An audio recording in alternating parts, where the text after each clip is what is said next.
नमस्कार। आप देख रहे हैं ज्ञानांजन। इन कार्यक्रमों को एक आंदोलन का हिस्सा मानें और अपनी सहभागिता सुनिश्चित करने के लिए लाइक करें, शेयर करें, सब्सक्राइब करें और बेल आइकन को अवश्य दबाएं ताकि नए कार्यक्रमों की नोटिफिकेशन आपको तुरंत मिल सके। नमस्कार। आज का विषय है आश्रम व्यवस्था। इसके अंतर्गत हम ब्रह्मचर्य और गृहस्थ आश्रम पर विचार कर चुके हैं। इस वीडियो में हम विचार करेंगे वानप्रस्थ और संन्यास आश्रम के बारे में। उनके बारे में पूरी जानकारी लेने के लिए वीडियो को ध्यान से अंत तक देखें। गृहस्थ आश्रम के कर्तव्यों से निवृत्त होने के बाद व्यक्ति वानप्रस्थ आश्रम में प्रवेश करता है। जैसा कि नाम से ही प्रतीत होता है, वानप्रस्थ का अर्थ है वन की तरफ प्रस्थान करना। प्रारंभिक अवस्था में व्यक्ति अपने परिवार का अवलंबन, अपने उदर पोषण तथा व्यक्तिगत आवश्यकताओं की पूर्ति हेतु लिए रहता है, परंतु उसका अधिकांश समय समाज सेवा में व्यतीत होता है। समाज में व्याप्त बुराइयों को दूर करना, लोगों को सन्मार्ग पर चलने के लिए प्रेरित करना, समाज की विभिन्न व्यवस्थाओं को सुदृढ़ करना और पारिवारिक उत्कर्ष की तरफ ध्यान न देकर पूरे समाज के उत्कर्ष के लिए अपनी ऊर्जा का नियोजन करना इस आश्रम के विशेष उद्देश्य हैं। वानप्रस्थ आश्रम का व्यक्ति के जीवन में आध्यात्मिक उत्कर्ष के लिए विशेष महत्व है। इस काल में वह परिवार के प्रति अपने मोह को पूरी तरह त्याग देता है और सिर्फ समाज के उत्कर्ष की बात सोचता है।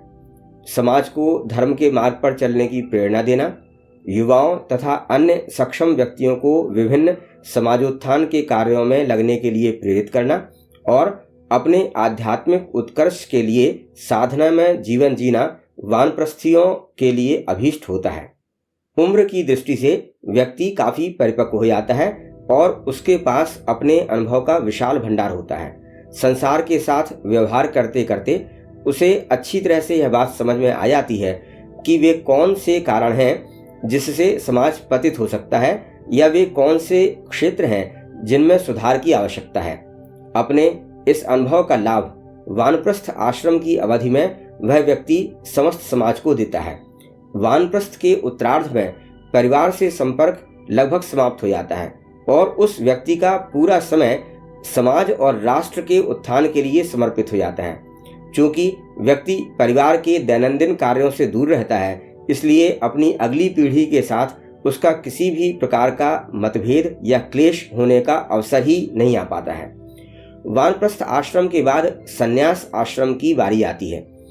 तब तक व्यक्ति 75 वर्ष पूरे कर चुका होता है। शारीरिक ऊर्जा में इस समय तक कुछ शिथिलता आ जानी स्वाभाविक है, परंतु मानसिक क्षमता और संकल्प की दृष्टि से व्यक्ति काफी ऊंची स्थिति में रहता है। संन्यास आश्रम में प्रवेश करने वाला व्यक्ति पूर्णतः ईश्वर की भक्ति में लीन हो जाता है और चाहे वह किसी भी मार्ग का अनुसरण करे, उसका अंतिम लक्ष्य ईश्वर की प्राप्ति और मोक्ष हो जाता है। उसका पूरा समय गहन आध्यात्मिक साधनाओं तथा ईश्वर के चिंतन मनन में ही बीतता है। समाज के बीच में उसका आना जाना नाम मात्र के लिए शेष रहता है। प्रकृति के साथ तादाद में रखते हुए उसका पूरा जीवन वनों में ही बीतता है। इससे प्रकृति के साथ उसका और भी घनिष्ठ संबंध बन जाता है और उसकी संवेदनाएं न सिर्फ चेतन बल्कि जड़ जगत तक विस्तृत हो जाती हैं। कण कण में ईश्वर के दर्शन करना, स्वयं को ईश्वर में समाहित मानना और ईश्वर को अपने अंदर भी देखना इस आश्रम में संभव हो पाता है। अच्छी तरह से ईश्वर में ही अवस्थित हो जाने के कारण शरीर के प्रति हर प्रकार का मोह समाप्त हो जाता है और मृत्यु के भय पर भी विजय प्राप्त हो जाती है।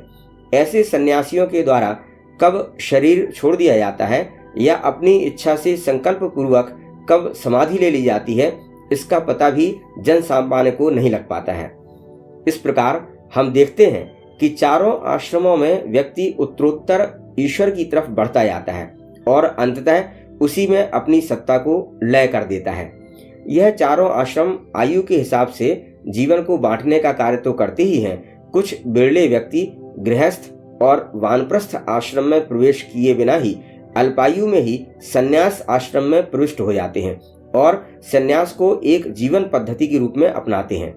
अधिकांश मामलों में देखा गया है कि ऐसे महापुरुष बहुत छोटे जीवन में ही बड़ी उपलब्धियां प्राप्त करते हैं और समाज को इतना कुछ देकर जाते हैं जो 100 वर्ष की आयु में भी कोई नहीं दे सकता है। ऐसे बहुत से उदाहरण पुरातन काल में भी देखने को मिलते हैं और यदि अभी हाल की बात की जाए तो स्वामी विवेकानंद जैसी विभूतियां इसी श्रेणी में आती हैं। मुझे विश्वास है कि वर्णाश्रम व्यवस्था के इन चारों खंडों में जो कुछ स्पष्ट करने का प्रयास किया गया है उसे आपने अपने लिए उपयोगी पाया होगा। धन्यवाद।